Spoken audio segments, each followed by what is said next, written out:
Bien, hermanos, buenos días. Vamos a iniciar en esta hora el estudio de la palabra de Dios. Quiero agradecer a Dios por volver a verlos. Como había dicho nuestro hermano recién, este es un desafío y estamos juntándonos a orar para que también el Espíritu Santo se derrame en nuestra vida y en la iglesia. Vamos a ir al libro de Apocalipsis. Vamos ya con el tercer tema. Comenzamos el sábado, seguimos ayer domingo y hoy lunes estamos nuevamente aquí a la luz de la palabra. El libro de Apocalipsis, en sus primeros capítulos, nos presenta una visión espectacular de Jesucristo en el santuario. Pero el capítulo 2 del libro de Apocalipsis empieza a mencionar las 7 iglesias. Y hay una cosa interesante, cuando comenzamos a leer el capítulo 2 y empezamos a hablar de las iglesias que aparecen ahí, especialmente la primera iglesia, la iglesia de Éfeso, vamos a mirar que hay características bien especiales, no solo en esta iglesia, sino en todas las iglesias que van apareciendo.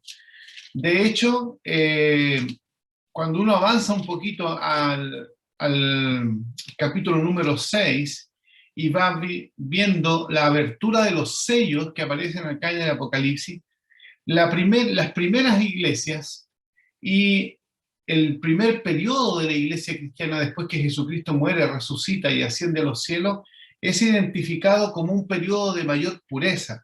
Por ejemplo, en el capítulo 6, dice, capítulo 6, versículo 1, y cuando el Cordero abrió uno de los sellos, y oí a uno de los 4 seres vivientes decir como voz de trueno, ven y mira. Y miré y aquí un caballo blanco y el que lo montaba tenía un arco y le fue dado una corona y salió venciendo y para vencer. Aquí hay algo importante, hermano. Un caballo blanco que nos habla de la pureza de la iglesia cristiana en su inicio. La iglesia cristiana comienza un periodo de fidelidad tomado de la mano de Dios, consagrados, gente de oración. Esto se refleja en el libro de Hechos. Vamos al libro de Hechos, hermanos. ¿Por qué la iglesia es comparada con un caballo blanco, con un periodo de pureza?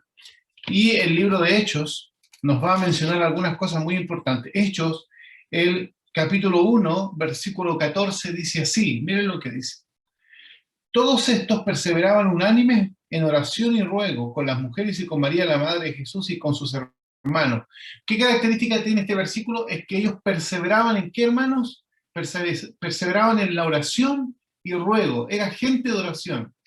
El capítulo 1, versículo 2, 24, capítulo 1, verso 24, la primera parte dice, y orando dijeron, tú Señor que conoces los corazones de todos, muestra cuál de estos dos has escogido.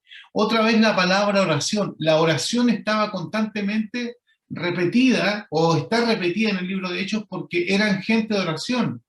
Si usted avanza un poquito más y llega al capítulo 2, versículo 42, dice así, y perseveraban en la doctrina de los apóstoles, en la comunión unos con otros, en el partimiento del pan y en las oraciones. ¿En qué perseveraba la iglesia? Oración, ruego, y acá dice, no solo partían el pan juntos, sino que perseveraban en la oración. Capítulo 3, versículo 1 dice, Pedro y Juan subían juntos al templo a la hora novena, la de la oración. O sea, la oración era reiterativa, era constante dentro de la iglesia cristiana en su inicio. También el capítulo 4, versículo 31 dice, cuando hubieron orado, el lugar en que estaban congregados tembló, todos fueron llenos del Espíritu Santo y hablaban con denuedo la palabra de Dios. Hermanos, yo podría seguir toda la mañana hablando de la oración en el libro de los Hechos, porque la oración es una cuestión reiterativa en la experiencia de la iglesia cristiana. O sea, la oración en primer lugar no era una cuestión para rellenar un programa. ¿Se han dado cuenta ustedes que cuando las iglesias estaban abiertas y algo se atrasaba, lo primero que se hace, vamos a cantar himnos, o sea, se ocupan himnos como para rellenar ese espacio muerto, o vamos a hacer grupos de oración? En realidad, en la iglesia que se dio inicio con el derramamiento del Espíritu Santo, la oración, y yo creo que la alabanza también, no eran para rellenar un programa, la oración era parte de la vida cotidiana del cristiano. Ellos oraban para todo lo que iban a hacer, iban a elegir un nuevo diácono, oraban al Señor, iban al templo al horario de la oración. iban a predicar la palabra, se oraba. Se reunían los hermanos para comer juntos, se oraba. O sea, todas las oportunidades que el Señor les proveía para orar, ellos las aprovechaban teniendo momentos íntimos de comunión. Pero, ¿qué pasa después con esta iglesia que es simbolizada por un caballo blanco, un caballo que refleja pureza? Este color blanco habla de la pureza de la doctrina también. ¿Qué pasó con esta iglesia que había comenzado tan fielmente a Dios? ¿Perseveraron en esta consagración? ¿Perseveraron en esta búsqueda? Vamos a compartir pantalla para ver un poquito algunas diapositivas de esto, hermanos. Bueno, saben que hay una lápida, voy a mostrarles acá, ustedes la pueden ver bien, ¿verdad? Ahí dedito arriba, si la ven bien, ¿sí? Miren, esta es la lápida del predicador, evangelista y escritor Leonard Ravenhill. No sé si usted ha oído de él, pero este fue un hombre que siempre luchó porque la iglesia tuviera un reavivamiento espiritual. El pastor Leonard Ravenhill puso esta frase que aparece acá: "Are the thing you are living for, what Christ died for". ¿Qué significa esto? Es lo que está aquí puesto al lado. Esta frase en inglés, que hermanos, cuando tú la lees, tú te quedas reflexionando porque es una frase tremenda y a la vez es terrible cuando uno la medita y analiza su vida espiritual. Dice, ¿vale la pena que Cristo muera por las cosas que usted vive? Él cuando murió se percató de que todo el esfuerzo que había hecho se había tenido algunos resultados, pero no los resultados esperados, porque él siempre quiso que la iglesia se reavivara a través de la oración, de la comunión con Dios, así como la iglesia que aparece en el libro de Hechos y la que mencionamos en el libro de Apocalipsis, en los sellos, pero vio que la iglesia, en vez de acercarse a Dios, se estaba alejando de esta reforma, de esta búsqueda. Entonces, él, en su corazón, cuando ya vio que estaba por descansar, pidió que se pusiera esta frase: ¿vale la pena que Cristo muera por las cosas que usted vive? Y esta es una pregunta, hermanos, muy interesante. ¿Vale la pena que Cristo muera por las cosas que nosotros estamos viviendo hoy día? Hay tantas cosas que han entorpecido la vida espiritual del creyente, hay tantas cosas que a veces nos mantienen tan ocupados, separados de esta estrecha relación con Dios, que surge la pregunta entonces: ¿vale la pena que Cristo muera por las cosas? Y esto quizás fue lo que nos está pasando hoy día a nosotros, pero que a la iglesia cristiana en su inicio no le pasó. Ellos vivían y valía la pena lo que vivían porque estaban en íntima comunión con Dios. Fíjense que quizá la iglesia primitiva, esto lo saqué del libro donde estamos haciendo las reflexiones de la mayor necesidad del adventismo, dice, quizá la iglesia primitiva llegó a ser lo que fue por pensar de esta manera. El libro de Hechos es el registro de la actividad del Espíritu Santo en la iglesia primitiva. De hecho, han mencionado que el libro de Hechos debiera ser los hechos del Espíritu Santo y no los hechos de los apóstoles, porque el libro de Hechos registra los hechos que el Espíritu Santo hizo usando hombres comunes y corrientes como cada uno de nosotros. Entonces el libro de Hechos es el registro de la actividad, el registro del Espíritu Santo en la iglesia primitiva. Las historias, los milagros, las aventuras misioneras, los mensajes que persuadieron a amigos y enemigos por igual, todo esto es un reflejo de lo que Dios puede hacer con un grupo de gente que se entrega sin reservas a la dirección del Espíritu Santo. Pero aquí está la pregunta, hermanos. ¿Es así la iglesia hoy? ¿Es así la iglesia en la que tú participas, en la que yo participo, en la que somos miembros todos nosotros? Bueno, el escritor dice, difícilmente encontramos una iglesia hoy como la descrita en Hechos. Y aquí, hermanos, aparecen las palabras de Carl Bates, quien fue presidente de la Convención Bautista de la Iglesia del Sur. Dice, son aplicables a la iglesia adventista en los Estados Unidos hoy. Y estas son las palabras, hermanos, que son muy, pero muy reflexivas y que vienen muy al caso de lo que estamos viviendo. ¿Hay alguien que las quiera leer ahí, por favor? Que quiera desmutearse y leer. Voy a pedir... La leo, pastor. La leo, por pastor. favor. Si Dios fuera a quitar el Espíritu Santo de nuestro medio hoy, aproximadamente un 95% de lo que hacemos en nuestras iglesias continuaría haciéndose y no nos percataríamos de la diferencia. Sin embargo, si Dios hubiera retirado el Espíritu Santo del medio de la primera comunidad cristiana, un 95% de los que estaban haciendo, hubiera cedido inmediatamente. Hermanos, esta reflexión que hace este presidente de la Convención Bautista del Sur es una tremenda realidad no solo para su iglesia, sino para nosotros como adventistas. Porque, hermanos, dice, si Dios fuera a quitar el Espíritu Santo de nuestro medio hoy, de nuestra iglesia, dice que aproximadamente un 95% de lo que se hace en nuestras iglesias se continuaría haciendo. Y no nos percataríamos de la diferencia. Pero si el Espíritu Santo, dice, Dios hubiera retirado el Espíritu Santo de en medio de la primera comunidad cristiana de la iglesia de los apóstoles, de la iglesia del caballo blanco de Apocalipsis, dice que un 95% de lo que estaban haciendo hubiera cedido inmediatamente. O sea, ahí, hermanos, está la gran diferencia entre la iglesia del libro de Hechos y mi iglesia de hoy, a la iglesia a la cual pertenezco, porque la necesidad que tenemos hoy día de la presencia del Espíritu Santo es abismal, es extraordinariamente grande. O sea, nosotros necesitamos hoy día más que nunca volver a ser como lo era la iglesia en el libro de Hechos, volver a ser una iglesia llena, pero llena del poder del Espíritu Santo. Y por eso estamos orando estos días. Hermanos, la iglesia primitiva comenzó a perder su primer amor pasando el primer siglo. O sea, todo ese fervor, todo ese poder, toda esa comunión que hemos leído en el libro de Hechos, en el Apocalipsis, empezó a enfriarse. Apocalipsis capítulo 2, versículo 1 dice así. Hermanos, ¿quién me ayuda a leer este texto que está aquí en la pantalla? Apocalipsis 2, 1 y 4, por favor. ¿Puedes leer tú, Carlos? Ya. Sí, pastor. Gracias. Apocalipsis 1, ¿cierto? Del Sí. 1 al 4, ya. Dice así la palabra del Señor. Escribe el ángel de la iglesia en Efeso.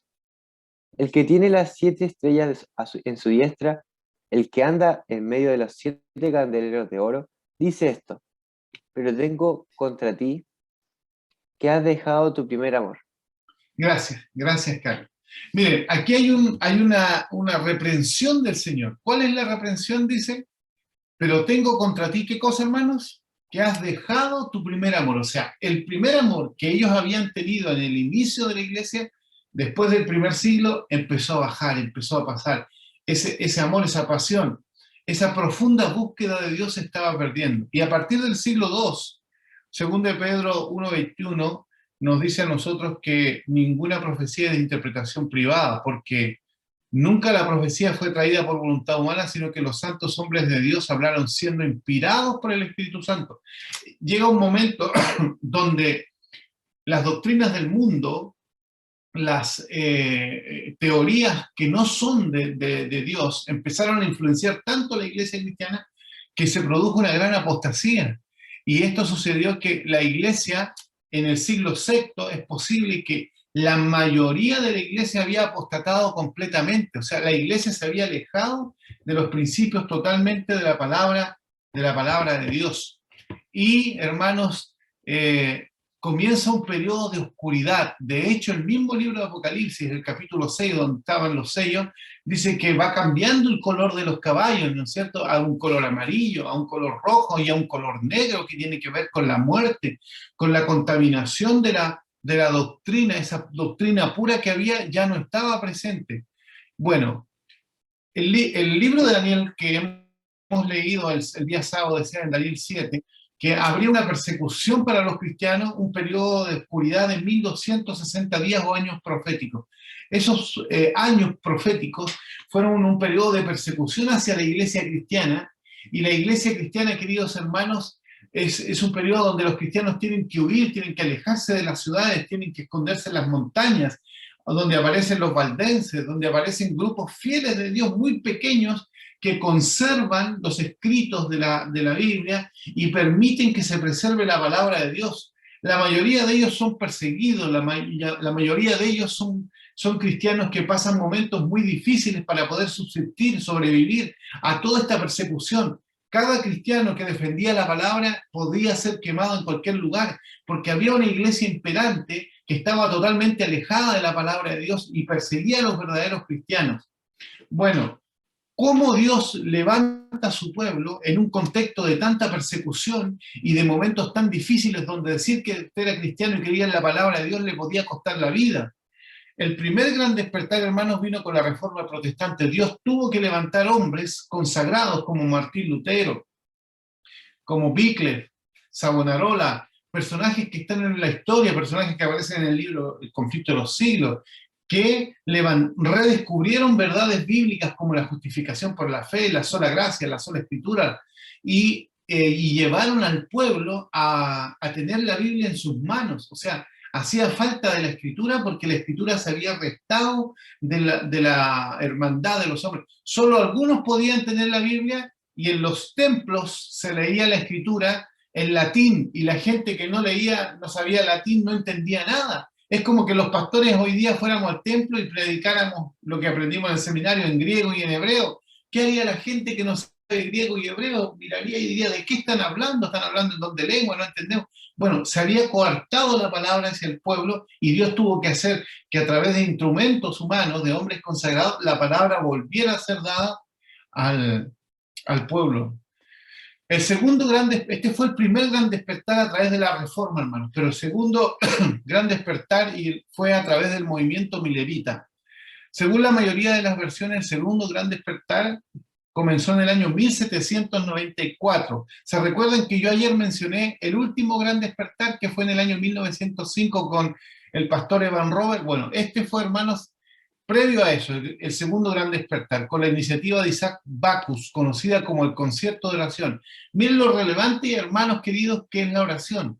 Backus, un importante pastor bautista profundamente convencido por los relatos de la actividad del Espíritu Santo durante el primer gran despertar, envió una invitación a la oración a los pastores de todas las denominaciones. Las iglesias se apartaron el lunes para orar y pronto hubo un reavivamiento en Nueva Inglaterra y luego en la frontera occidental.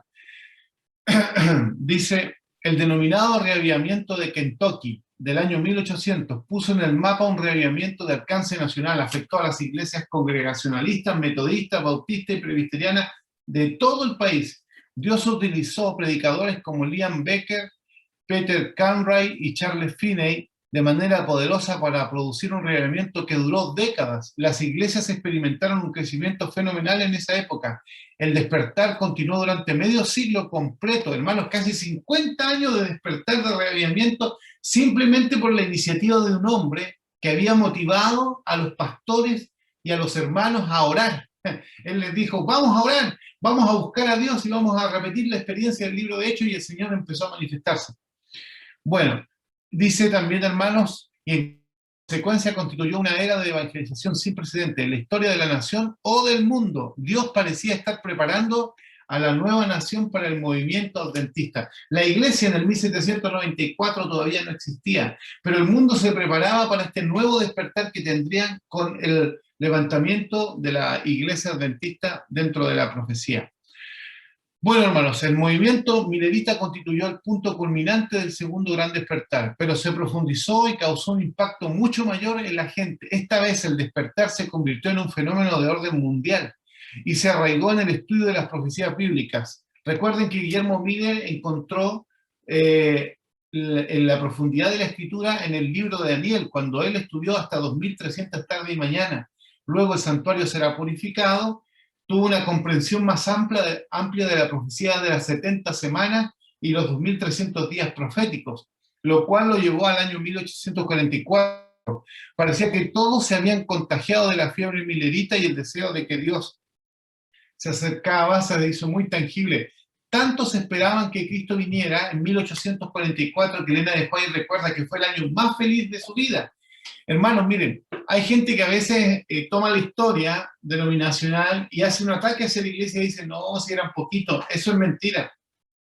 En el mensaje de 1844, especialmente dado por Guillermo Miller, hubieron miles de personas, no solo en Estados Unidos, sino que en todo el mundo, que comprendieron el mensaje de que Jesús regresaba pronto. Es verdad que Guillermo Miller equivocó el evento, no la fecha, porque él pensaba que la tierra sería purificada con fuego, pero después Dios a los pioneros les iluminó, entendiendo que la verdadera purificación del santuario era la que se estaba realizando en el santuario celestial, donde Cristo pasaba del lugar santo al lugar santísimo. Tanto así, hermanos, que en todos lados del mundo la gente tuvo la oportunidad de conocer el mensaje. Aquí en Chile, En aquellos años, Dios permitió a través de un sacerdote jesuita que conoció el mensaje bíblico de lo que Dios decía, Manuel Lacunza, se escribió un libro acerca del advenimiento de Jesús, porque él estaba convencido que Jesús venía pronto. En Argentina, hermanos, Dios levantó a otro hombre, Ramos Mejías, y en diferentes lugares del mundo Dios estaba preparando al mundo para su segunda venida. Esto es muy interesante. Pero también dice acá que hubo otra diferencia en contraste con los excesos de los reavivamientos anteriores. Ella recordó que entre todos los grandes movimientos religiosos habidos desde los días de los apóstoles, ninguno resultó más libre de imperfecciones humanas y engaños de Satanás que el del otoño de 1844. De hecho, esa fue una manifestación gloriosa del poder divino. Ahí vemos cómo Dios estaba guiando las cosas.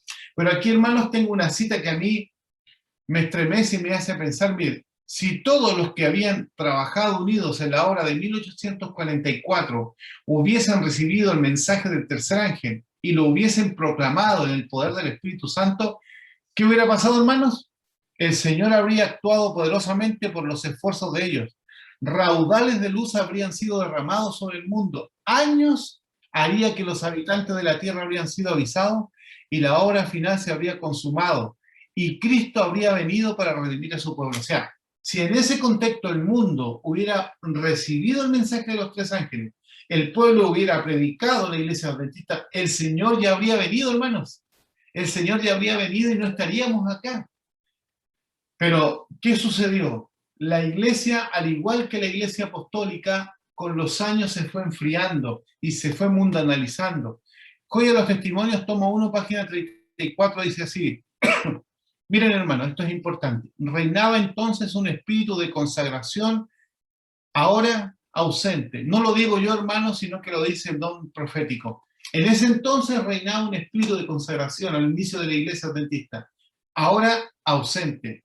¿Qué le ha sucedido al pueblo que profesa ser el pueblo peculiar de Dios? Esa pregunta es para nosotros. ¿Qué nos ha sucedido a nosotros? Miren lo que responden. Vi la conformidad con el mundo, la falta de voluntad para sufrir por la verdad. O sea, hermanos, nos fuimos conformando al estilo de vida que tenemos hoy día. Ya no hay persecución, ya no hay, nadie molesta a la iglesia ni siquiera la conoce la gente, la comunidad, a veces no somos relevantes para nadie. ¿Por qué, hermanos? Porque no nos conformamos, porque nos conformamos a las cosas del mundo. Si la iglesia se hubiera atrevido a vivir a la altura de la norma de Jesús, todos nosotros, yo como pastor, ustedes como miembros de iglesia, yo creo que el Señor ya hubiera hecho una obra tan grande y tendría terminado la predicación del mensaje y estaríamos esperando la segunda venida de Jesús. Pero aquí nos hemos quedado, hermanos, aquí nos hemos quedado nosotros en un contexto de frialdad. Quiero terminar mencionándoles esto, hermanos. En este libro de testimonios también para la iglesia, hay una cosa interesante, miren. Dice así, hermanos. La iglesia de la Odisea. El mensaje de la iglesia de la Odisea es una denuncia sorprendente y se aplica al actual pueblo de Dios. Muchas veces decimos que este mensaje no es para nosotros, que es para la iglesia cristiana de toda esta generación. Pero el espíritu de profecía dice que el mensaje de la Odisea es un mensaje para nosotros. No es un mensaje para todas las iglesias evangélicas, no, es un mensaje exclusivo para nosotros. Este mensaje que está en Apocalipsis 3, del 14 al 17, que termina diciéndonos que somos fríos. El Señor nos muestra aquí que el mensaje que deben dar a su pueblo los ministros, que Él ha llamado, miren hermanos, tomen nota de esto, para que amonesten a la gente, no es un mensaje de paz y seguridad, no es meramente teórico, sino práctico en todo detalle. En el mensaje a los laodicenses, los hijos de Dios son presentados en una posición de seguridad carnal. Están tranquilos, creyéndose en una exaltada condición de progreso espiritual, porque tú dices, yo soy rico y me he enriquecido y de ninguna cosa tengo necesidad, y no sabes que tú eres un desventurado, miserable, pobre, ciego y desnudo. Y miren con la cita que voy a terminar. ¿Qué mayor engaño puede penetrar en las mentes humanas que la confianza de que en ellos todo está bien cuando todo anda mal? El mensaje del testigo fiel encuentra al pueblo de Dios sumido en un triste engaño. Aunque crea sinceramente dicho engaño, dice, no sabe que su condición es deplorable a la vista de Dios. Aunque aquellos a quienes se dirige el mensaje del testigo fiel se lisonjean de que se encuentran en una exaltada condición espiritual, dicho mensaje quebranta su seguridad con la sorprendente denuncia de su verdadera condición de ceguera, pobreza y miseria espirituales. Este testimonio tan penetrante y severo no puede ser un error, porque es el testigo fiel el que habla y su testimonio debe ser correcto. Hermanos, ahora dejo de presentar para poder verlos a ustedes y decirles que esto es así. Lo que el Espíritu de Dios está diciendo es que, en primer lugar, el mensaje de la Odisea es para nosotros. No es para otro grupo denominacional, no es para otra generación, es para nosotros. Y el mensaje al cual nos advierte Dios aquí es que esta situación de tibieza espiritual se debe a que nos hemos acomodado al sistema del mundo que nos ha penetrado hoy día como iglesia en diferentes áreas. O sea, Dios, lo que más le interesa, hermanos, es venir a buscar a su iglesia, es venirlo a buscar a usted, a mí. Dios quiere que su iglesia se reavive, Dios quiere que su iglesia se levante, Dios quiere que su iglesia se llene de su espíritu y termine la predicación del evangelio. Yo sé, hermanos, que muchas personas pueden decir, yo he insistido en esto de la oración y la búsqueda de Dios durante varios años. Yo creo, hermanos, creo en el poder de Dios. Eso es lo primero que quiero decirles, creo en el poder de Dios. Creo que Dios hoy día quiere hacer una obra extraordinaria y nosotros tenemos que ponernos en las manos de Dios para que Dios haga esa obra. Creo que Dios puede contestar y obrar maravillas como lo hizo en el libro de Hechos. Creo que Jesús, el Jesús que caminó aquí en la tierra y que hizo milagros y habló con poder, es un Dios vivo para nosotros hoy también. También puede hacer las mismas cosas que hizo en la antigüedad, porque nuestro Dios está vivo y es el Dios y el dueño de la iglesia es Jesucristo, no nosotros. Y hoy día Dios está interesado en decirnos a cada uno, a David, ¿no es cierto?, a nuestro hermano Carlos, a José, a Deni, a mí como pastor, decirnos, mire hijo, si hay alguien preocupado en que nosotros nos salvemos y recibamos del poder del Espíritu, es Jesucristo mismo. Y si hay alguien preocupado en que nosotros nos despertemos a la situación que estamos viviendo, nuestros sentidos espirituales se abran, nuestras conciencias sean despertadas al tiempo solemne que estamos viviendo, este es el momento, hermanos. Este es el momento que Dios quiere preparar a su iglesia. Por eso, vuelvo a decirles lo que dije ayer. El libro de Hechos tiene una gran verdad, y esa verdad está reflejada en el versículo 8 del capítulo 1. Pero recibiréis poder cuando haya venido sobre vosotros el Espíritu Santo. O sea, no hay, hermanos, solución. No hay forma de terminar la predicación del Evangelio, no hay forma en que nos despertemos. Si no reconocemos nuestra condición pecaminosa, si no nos humillamos delante de Dios, si no clamamos a Dios, y si no hay una intervención divina en mi vida, en mi iglesia, en su pueblo, a través de la mano de Dios conduciendo a su iglesia, como Dios condujo al pueblo de Israel cuando lo sacó de Egipto. Lo sacó con mano fuerte y poderosa. Extendió su mano y los egipcios vieron que Dios estaba guiando a ese pueblo. Hoy día necesitamos que la gente que está fuera de la iglesia vea que tenemos un Dios vivo y poderoso y que está guiando a su pueblo para terminar la predicación del Evangelio y venir pronto. Hermanos, que Dios nos bendiga en este día y que Dios convierta nuestros corazones de laodicenses a personas llenas del poder del Espíritu Santo. Que Dios nos bendiga, hermanos, y nos dé un día bendecido.